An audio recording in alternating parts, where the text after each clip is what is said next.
Hey everyone, today's a quick look at the Z690 Aorus Xtreme. I just got this board in. I got it off someone else, so it's not 100% brand new, but he only tested the board and nothing else. So all the accessories and such are pretty much the way it was out the box. Right off the bat, it's the same style box you had for the 490, 590, now 690, you know, same box as the X570 even. So much nicer packaging compared to the Masters I did in my previous video.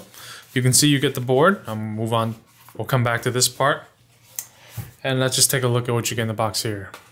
Go Fast stickers. And then your normal slew of Xtreme items. Okay. So, Aorus instruction booklet. One second guys. Let me see, pull that into focus there. Okay. Instruction booklet. How to install your basic stuff, not very useful. You get your Aorus Velcro straps, Go Fast badge, and what else you get in here? Alright, so this looks like one of those case intrusion sensors again. Antenna, same looking antenna as you got in the Master. Another antenna. So it's dual antenna this time instead. And 2 temperature sensor probes. And that's section 1. And then now you get into Rgb Fusion 2.0, which used to be a dedicated controller. I think that came with the X570 Xtreme. And we're not getting that anymore. You get a nice little Aorus USB stick for your drivers. M2 screws. What is that? Rgb Splitter Dongle.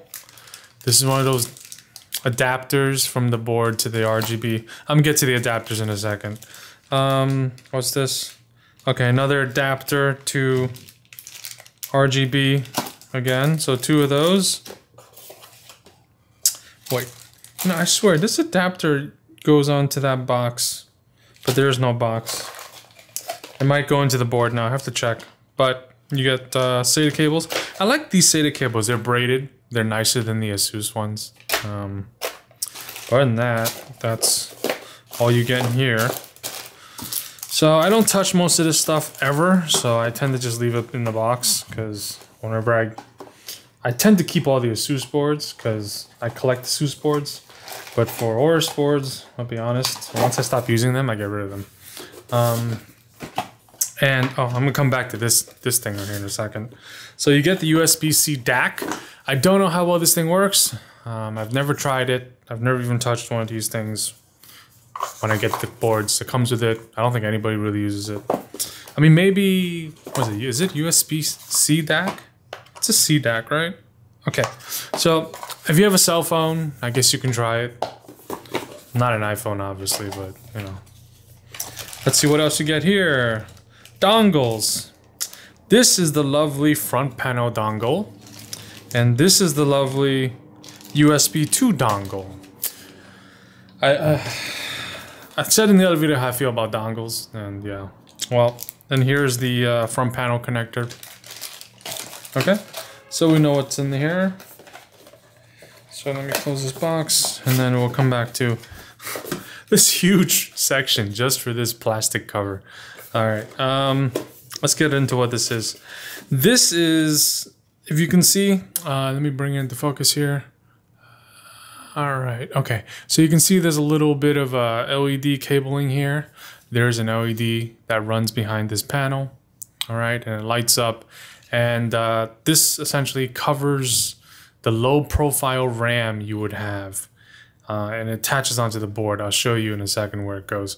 But this is, you know, when I saw the pictures online, I thought this was aluminum or metal. This is 100% plastic. It is the cheapest feeling thing. It's not even like, I would say high quality plastic. It's like cheap ass plastic.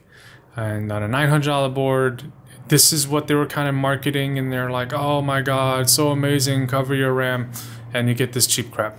So, I'll show you where that goes. I'll put that to the side for a second here. Okay, so now let's take a look at the board. Get it out of the foam. It's a pretty hefty board. Off the bat, I can tell you it's, You know, it feels about the same weight as the Master, even though, you know, it's supposed, I guess it has more on it. It should be heavier, but guess not. This is a mirror acrylic that you have LEDs that come through, just like on the Asus boards. Okay. Oh, speaking of boards, I'm bringing back the Master in a second, and I want to talk about the RGB lighting. Okay. So here, this is this whole chunk here is not very tight, but this is the M2 cooler for one slot, and I'm gonna take it off so you can see the other slots and where they are. Same affair as the previous. If you've seen the Z590, Z490, this should look kind of the same. I think Aorus kind of just changed this part a little bit and this part and then called it a day. Because if I put the boards side by side, outside of small minor details, the overall design and aesthetic is the same. Okay, this is a DDR5 slot board, obviously. All right, so it's a higher end board. 2 8-pin power, fan header on top. What looks to be CPU option. What the hell is that? Okay, CPU optional. Okay. Oh boy. Remember earlier I was talking about those RGB dongles? Yep, here we go. Instead of using a standard DRGB, okay, they've decided to use a dongle adapter. I don't understand this fascination with dongles. Aorus, stop making the dumbass dongles. Nobody wants them. Just put a regular RGB here. All right, so then we have temperature sensors, same location as the previous boards. Little post LED, start, stop. You get your USB 3.1. You get one. And let's see what else you got here. Okay, so same affair as before. I believe this was system fan 7, 6, 5, 4. I don't even remember. But yeah, what is that? This actually looks, no, okay, so it's 1, 2, 3, 4, 5. You get 5 PWMs. Sorry if that's not in focus. I'm putting that in focus here. So 5 PWMs, 24 pin, and then 3 more dongle items. One of these is the front panel, I believe, and 2 USB 3s, and 4 SATA. I don't even know what that is without looking at the manual. 2 more fan or pump controls, and some other dongle item, or yeah, some other dongle item. You know, this dongle-licious. And yeah, let's come on to the back. Ignition, I think that's like auto overclock. I don't remember off the top of my head. And then you get a Q flash for BIOS flashing. You get the same 11AX Wi-Fi, USB 3.2. Okay, you get 4 of those. A clear CMOS. Your audio, line in, line out. 2 Thunderbolts for the Thunderbolt fans. And more 3.2s. 1 2.5 gigabyte LAN and 1 10 gigabyte LAN. And when you come to the back, there is a lovely backplate, which is always appreciated. Now, this even looks like the same backplate as Z590 and Z490. I mean, I guess the design team doesn't really want to do any extra work. All right, so, all right. Oh yeah, they added this thing. I don't get this. This is not the shit you don't need. I guess it covers the 24-pin plug. Right, normally you have the cables and you see the plug hang here. So I guess this covers the plug and tells you it's ATX power because we don't know it's ATX power. All right, so these 2 screws come out and this screw comes out. And this is the dumbest thing, okay? So, let me bring this out here. Sorry guys, rack and focus here. So this cover right here goes over, I think this actually plugs into here.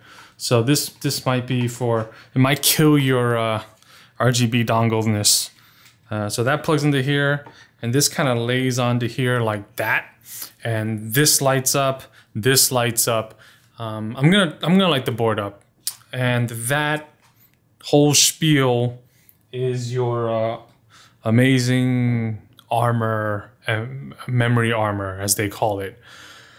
Right off the bat, they say this only works with Aorus RAM, but I think it works with any low-profile RAM, and I don't think it works with high-profile RAM, which we'll find out. So I have here Corsair DDR5 Dominators. Okay, so yes, guys, I do have memory. The hardest thing to buy in late 2021. And if I can remember which way it goes in, we will see if it fits. No, it's the other way. Okay. So I'm gonna slot in a stick here, and then we'll see if it fits. And the answer is no, it does not fit. So it is only for low profile RAM, as I expected, which is kind of stupid, right? I mean, if you think about it, how many people buy low profile RAM? Right? Low profile RAM is RGB free RAM for the most part, and RGB is all the craze. So for, let's say like me, you know, I bought Dominators. If you buy the G-Skill Tridents that come out, you have the same problem. You get the RAM, you put it in here, and you can't use this cover anymore, so this cover is useless to you. And then what happens is you have this exposed look over here and over here because you can't use the cover, which is, guys, this thing is like, I don't even know how to tell you how cheap this is. Just listen. This is cheap plastic, right? It's not even metal. I thought it would be metal. This is a $900 board. It's kind of got like some Asus going on with this stuff, right? So that, but yeah, that pretty much wraps it up for looking at the board.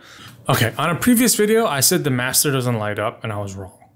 Over here and over here, there is RGB, okay? It doesn't go on unless you have the board powered up with RAM and everything in it. My friend had his running, and his had RGB problems, so they didn't light up. And when I confirmed with him, he said they don't light up. So I thought it doesn't light up. But I know this board should light up. So you might have, I heard the RGB is not great in terms of how much it lights up here, but there's some, not none. I swear, is this board heavier? Hold on. Hold on, let's do the official board weighs. Let me get my trusty little scale. All right, here we go. Let's see here. All right, is that on camera? I can't see the number, but hopefully you can. Actually, I'm gonna rotate this, right? So I should put it towards me. All right, so let's see how much this board weighs. 2,382 grams. And let's see how much the master weighs. I forgot last time how much it was. Whoa. Okay. Dang it, I knew it. See, I was saying the master was heavier, right? 2398. What's that? 2383. See, I knew it. I knew that master felt heavier. Maybe, you know, this will set it over, right? Let's see. 56 grams. That'll top it over. There you go. So, yeah, I mean, so that tells me that there's all this plastic. Yeah, where's that? That's the thing I don't understand. Where's the weight savings coming from? Because this heatsink, if you look at it, it's pretty chunky. I think it's, oh, wow. Actually, hold on, guys. The heatsink on the master is actually a little bit beefier on the VRMs. Like, it's larger here. It's larger in there. Let's see. So yeah, if you look at it, I don't know if you can tell on camera, but if you look over here, this is not as long. And in here, it kind of ends earlier rather than going all the way to, you see, all the way to the IO, like master kind of. I don't know if I put them side by side, you might be able to see that you got more width over here, right? So once again, the master is showing to be of great value, and we'll see how extreme this is in a second here. I'm going to remove this cover, and I'll be right back, and we can take a look at the M2s. Okay, so I just had a quick look at the manual, which is, oh my goodness, God forbid they had a clear table. Anywho's, this is direct to the CPU, PCIe X4. These two lanes are shared. So this is X16, this is an X8. Obviously, if you put a GPU here is going to be X8, okay? And this bottom one here is an X4, but then parentheses X3. I don't even know what that means in the manual, okay? But these are all Gen 4 slots. These should come off the PCH. Or maybe somewhat combined with this. It's not very clear in the manual, but they're not populating these will not affect this slot. At least that's what it looks like. Okay, so that's the M2 layout, and this is the heatsink. It's actually see, it looks very impressive, but it's pretty light. Feels pretty heavy, like pretty light compared to the one on the Master there. And yeah, why is this? I mean, okay, so oh yeah, by the way, this is a 20+1+2. Okay, so the VRM is better than that one, but I don't know if you guys watched actual overclocking. He's an overclocker. You can find his videos. He did a VRM overview on the Master, and it is already excessive overkill. Just so you guys know, I'll put this up when I edit. There's a guy on my Facebook. He's an official overclocker for Asus, and he recently set the world record for SuperPi using a $350 Strix A Z690. So all these VRMs and most of these boards are overkill for 12900K. Okay, they may run cooler, they may run better, you know, cleaner power, etc., whatever. But at the end of the day, they're all mostly overkill. So when you're spending all that extra money and you're thinking getting better VRMs, you do not need an $800 board to stress your 360 AIO, guys. Okay, a $400 board, even the Hero, which I'm not a big fan of this generation, is more. These boards are more than enough for your 12900K. And these VRMs are barely even gonna get hot. They're way more than enough. So don't go wasting your money on like an Apex, etc., unless you just want it. There's nothing wrong with just wanting something, but you don't need to buy an Apex, Xtreme, etc. to overclock your 12900K. You don't. All right, that's like if you want. Unfortunately, we've come to a world where features like additional USB ports and Thunderbolt for those who care, and faster built-on LAN, or more M2 slots, have to equal a more expensive board in terms of double the price. Okay, they've bundled that whole, oh, you want better VRMs, or you don't want better VRMs, you have to pay for it anyway to get the other stuff. And this is kind of how it is. But at least this board is not $1,100 like the Asus one is. But that's a whole nother story. So let me get this back together, then I'll power it on and we can see it light up. Guys, here's an extra treat. If you haven't seen a 12900K unboxing, I've never actually unboxed mine. So let's do this. Alrighty. Yeah, I also have a 12900KF, which if you guys want the fancy box, get the K, because the F comes in like the standard Intel box for like 20 bucks less. Okay, so I guess that kind of opens up like that. Alrighty. Oh, it's plastic, no foam. Ooh, shiny, shiny, shiny, shiny. Let's see. Inside is the CPU. So here we go. My official 12900K unbox. Okay guys, here it is, all plugged up. I had to do quite a bit to get the RGB to light up. It has to actually successfully post once in order for the RGB to show up. So I couldn't just plug in the 24 pin and let it power on and see what happened. It wouldn't, until I had everything going and it successfully posted, all the RGB did not come on. Okay, so I'm gonna turn off the light so it's a little easier to see, but I don't know how well that comes off on camera, but this is the Aorus Memory thing. Okay, it kind of just says Aorus and it does a little rainbow deal, and you kind of just lay it over your RAM like this. Obviously it doesn't fit on mine because these are high profile RAM and it's the brightest RGB. You can actually kind of tell how bright the RAM sticks are compared to like the Aorus logo over here, which I can barely see it on the screen on the camera on my little monitor here. But the Aorus logo lights up, the eagle face, and you have the down here, the badge down here in the corner. Not corner, yeah, the lower right hand corner, and that's pretty much it. I guess if you had the low profile RAM, it would come over like this, and I don't think anybody would want this look over having, say, I'm gonna turn the light back on, over having, say, you know, RGB RAM, right? I feel like most people want to have the RGB RAM they like and not have this cover. That just says Aorus, unless you're like the world's largest Aorus fan or something. Also, kind of a side note, is this thing on? I don't think this is on, but I'll just make sure this thing's off. Okay. I had made a previous video about the X570 Asus crosshair board, and I'm just going to demonstrate on this board. If you happen to have watched that video and you're watching this one, I'll point that out. That board has a really dumb design where in order to take out, it's kind of like this right here. You notice I can't get that PCIe tab, really. It's kind of blocked out. So I have to take something like this. Let me just unplug this. To come here, and then I have to try to find it. And then, okay, I can't kind of see it on my camera. I can't see it. So I have to kind of push. Yeah, see, because the tab is being blocked by the heatsink and etc. Right, this tab.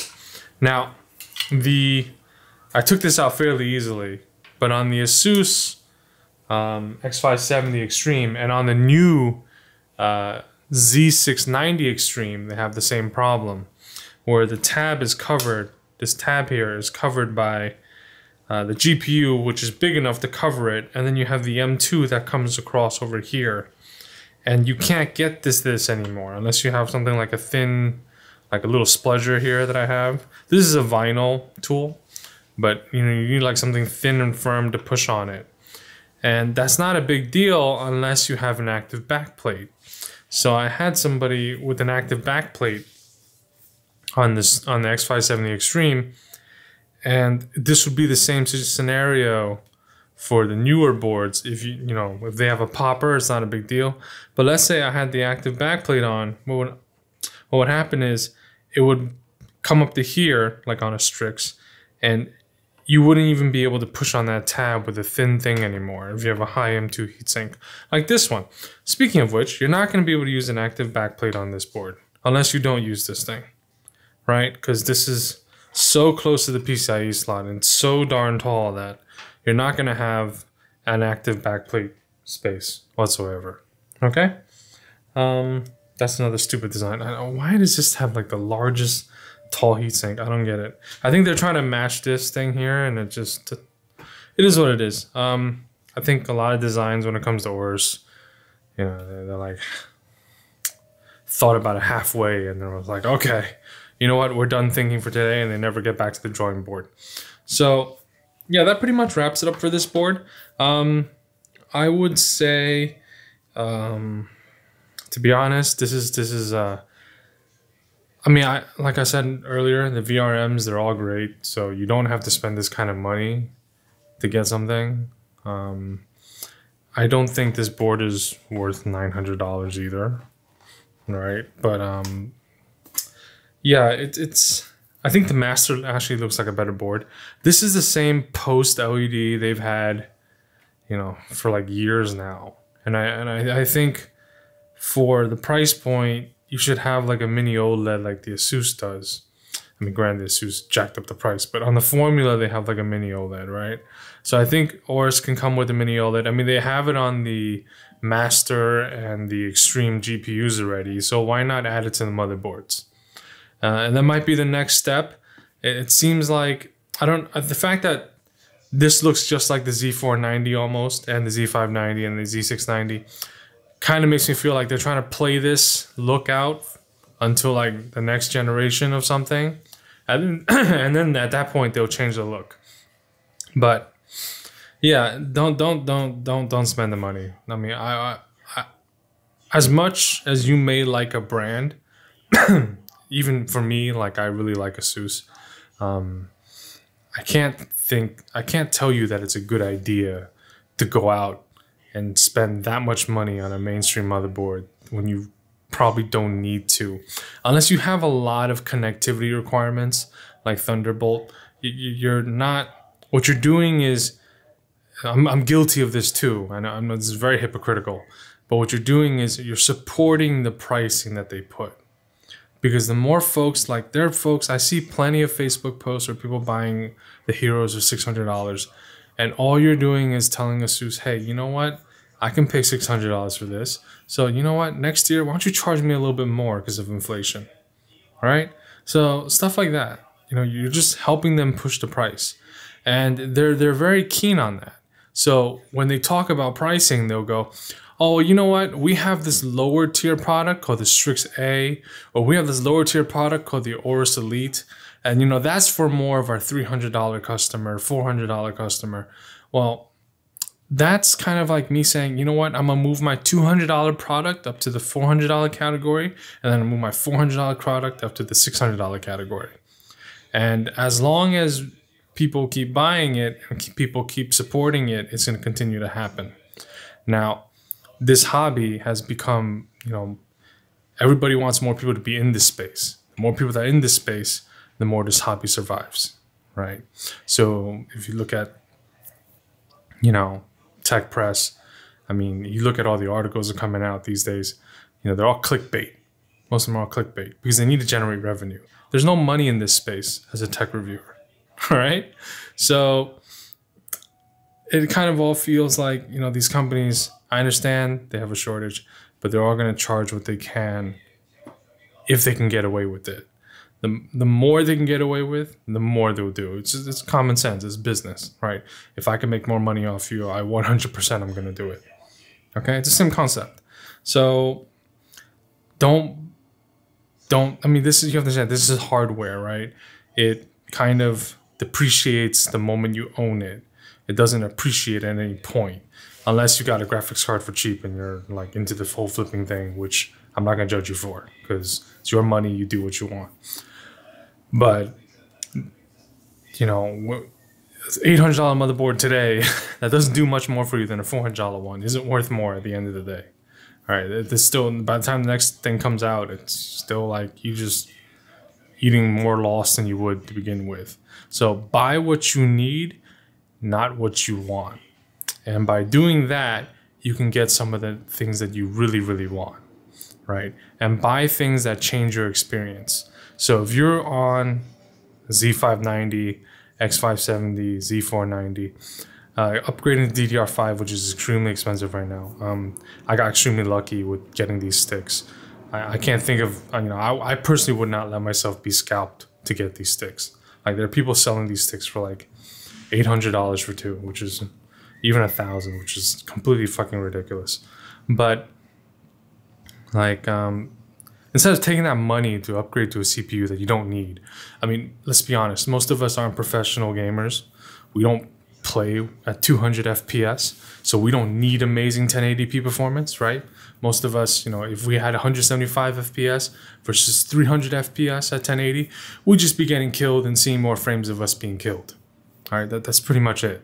So for most of us 1440p gamers, 4K gamers, this is not even an upgrade you need to think about. All right, you're better off taking this money. I'm gonna tell you right now, the CPU 600, 700 with tax, the 4 sticks like this 64 gigabytes will run you another like 800 with tax. Okay, plus a board. If you go overboard and you spend like $800, you know, altogether you're spending over $2,000. $2,000 to gain nothing almost. If you're just gaming, you're literally gaining nothing. Over X570, 5950X, almost pretty much 7% or near nothing. And if you took that $2,000 and you put it towards like a monitor, I'm not suggesting you buy a $2,000 monitor, but they're $1,500 monitors that are very nice, and you improve your experience versus spending money on something that doesn't improve your experience, and you know, you don't look at your board in your case all day, right? You look at a screen. So improve the things that you see and you feel, not the things that just you feel in your head and you think in your mind. Okay, so with that said, thank you for watching, and take care.